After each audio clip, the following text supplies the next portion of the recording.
Duo show when we aren't talking about Xbox insurance claims. We're talking about the real estate market, and we're going to talk next about the stats for Sarasota and Manatee. And also a quick reminder, if you're someone thinking about getting into real estate business in Sarasota and Manatee, we do a real estate career night at our Sarasota office, just like we do in Tampa.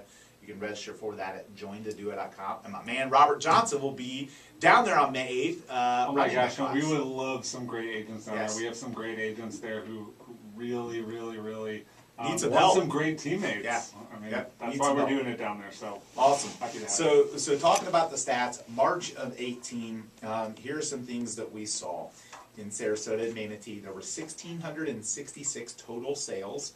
That compares favorably to last March and the prior March, and the March before that. Basically about 100 to 200 sales more, so 10 to 15% more sales in March of 18 than there were in years prior. Average sale price in Sarasota and Manatee combined $385,915. Now, interestingly, a lot of people don't understand this, but in Tampa, from January through usually August, you see the average sale price increasing every month. Okay, in Sarasota and Manatee, the opposite happens. So, in January of this year, our average sale price was $397.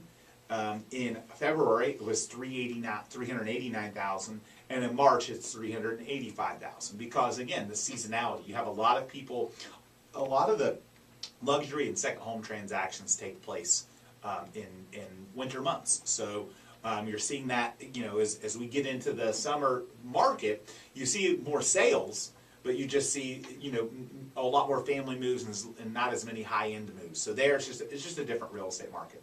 So homes on average selling in 83 days, 4.1 months of inventory in that market compared to 2.5 or something in Tampa. Nice. So about 50% less inventory. We have our agents go down there, and again, we need some help down there. So when we have our listing agents go down to help out our listing agent down there, they're always saying, the inventory is just a lot higher down here. And I'm like, man, but it's still really low. Yes, just, it is. Different. So looking at the inventory trajectory, it was 6.2 in January, 5.9 in February, now 4.1. So it's similarly it's dropping, but the price is dropping too, because again, those luxury sales are loaded up in some of those winter months, and it really throws off. When you've got a $3 or $4 million sale, it can really throw off the average numbers.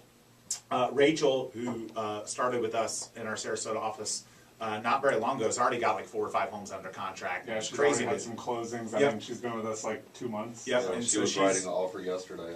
So I know that she is, and quite honestly has said that she's seeing too many coming through. So we've got definitely more buyer lead needs down there. So if you're thinking about getting into the real estate business, we definitely have an immediate need for our Sarasota office, and you will be busy from the get-go.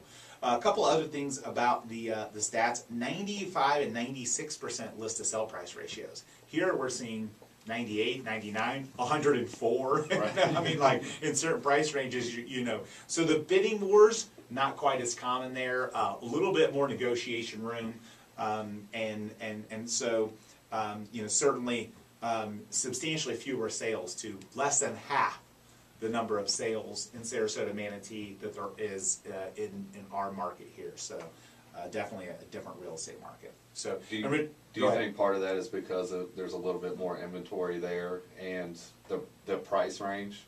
Yeah, you're dealing with I think you're also dealing with lower population. You're dealing with a whole lot of other factors.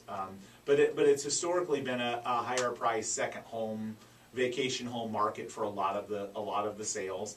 They don't have as much of a younger population, so there isn't as much of a need for builders to build entry-level product. So the builders are more building move-up. So interesting about that market is how much it's changing.